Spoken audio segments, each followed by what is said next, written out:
If you're new to our channel, or if you're a repeat watcher and you haven't subscribed, please consider doing that. It really helps us out, and we would love to have you as part of our CJ's Keto Kitchen family. So definitely hit subscribe and the bell to be notified so that you know when we upload new content. It really helps us out. We appreciate it. Bye. Action. You took a double dose of crazy pills today, didn't you? They're working. Hi guys, welcome back to CJ's Keto Kitchen. My name is Sarah. If you are looking for home-style recipes made ketogenic, then you've come to the right channel. And tonight I am going to be making a delicious comfort classic. It is going to be country, ham, and faux potatoes au gratin. So come along with me and let's get started.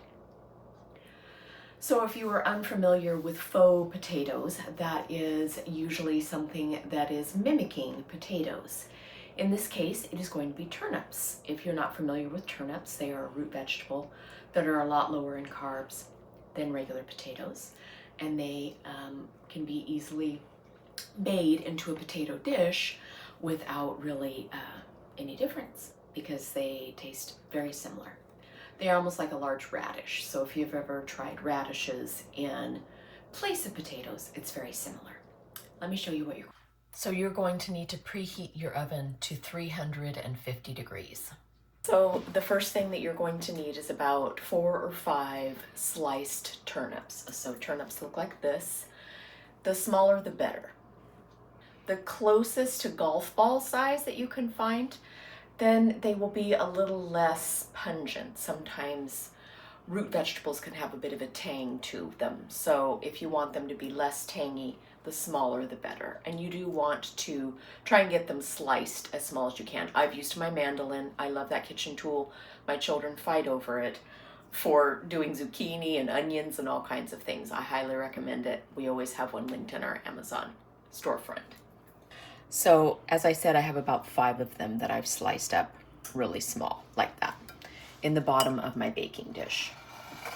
So I have about 1/4 of an onion here, and I did this also on my mandolin, so it's extremely thin.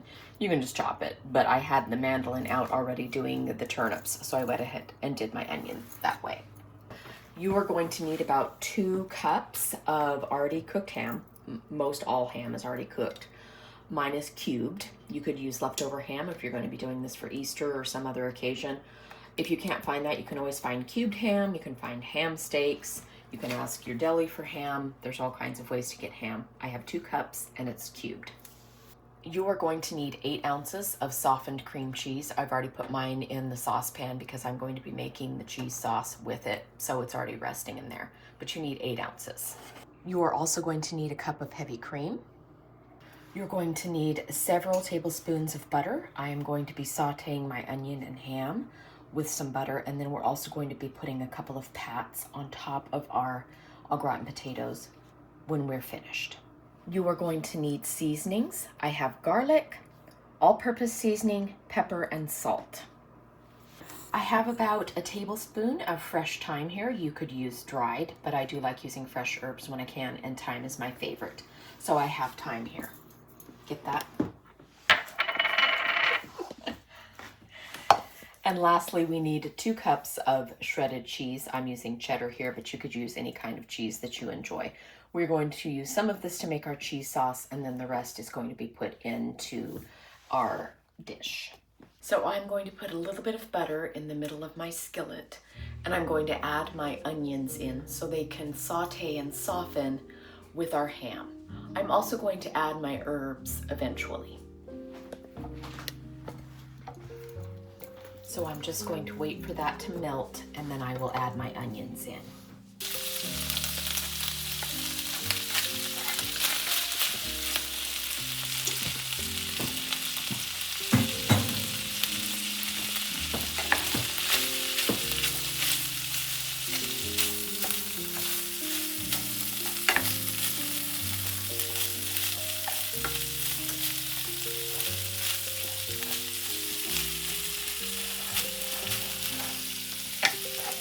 I'm going to go ahead and put in my thyme now.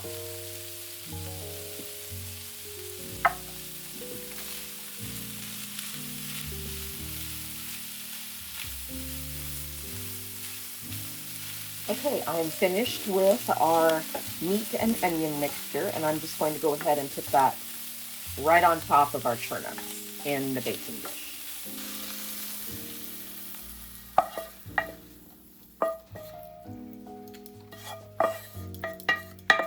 Okay, so in our saucepan with the cream cheese that I showed you at the beginning, I'm going to go ahead and start heating that up so our cream cheese will melt so that we can add our heavy cream.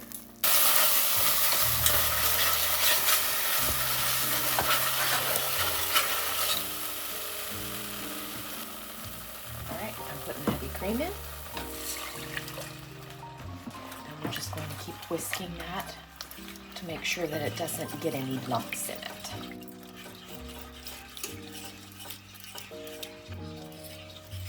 So while we are waiting for that to get soft and smooth, I'm going to go ahead and add my seasonings into this. So first is a little bit of garlic powder, a little bit of all-purpose seasoning,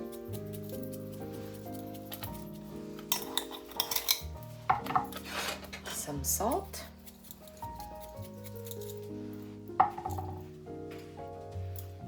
and some pepper. You can see it's coming alive.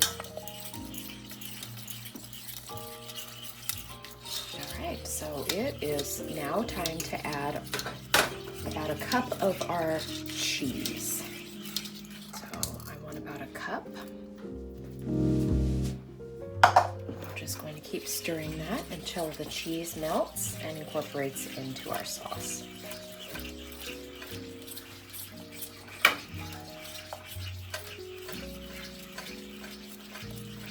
I've turned the heat off because the residual from our burner is going to continue to incorporate our cheese. Now, if you have a gas stove, you might have to keep it on low, but I have an electric stove, so I'm using the holdover temperature. And you can see it's beautiful and creamy. All right, that's just what we're looking for.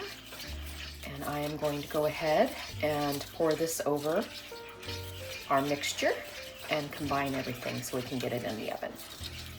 Okay, so I'm going to go ahead and pour our cheese sauce over.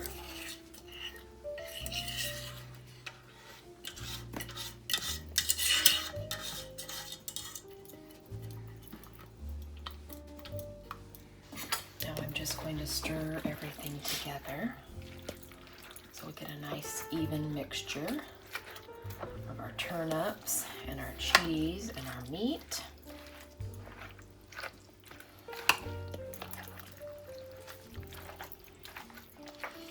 Smell all the thyme and the tanginess of the cheese. So this is going to bake for a half hour covered, and then I'm going to uncover it and bake it for another 45 minutes or so. The longer baking time is just simply because we need to make sure that our turnips get soft. All right. I'm going to add some of our leftover cheese. I'm going to add some of our leftover cheese, and I'm going to stir that around as well. I'm going to reserve a little bit of it for putting on after it's almost completely done. And once again, I'm just gonna stir that cheese in. Make sure everything gets a coating of cheese.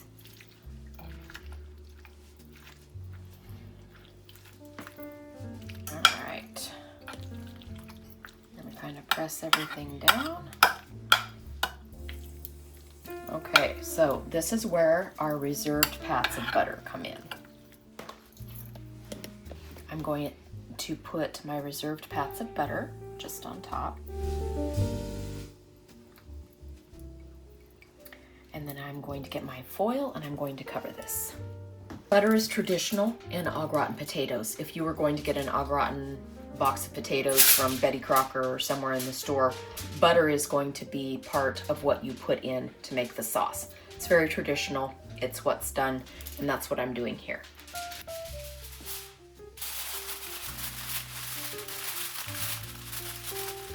Okay, into our 350-degree oven for 30 minutes. Then we're going to remove the foil and continue cooking for 45.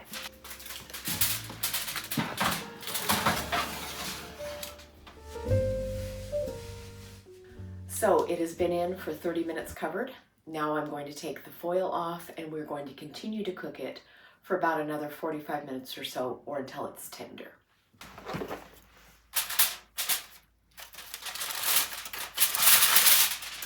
Okay. All right. See you in 45 minutes.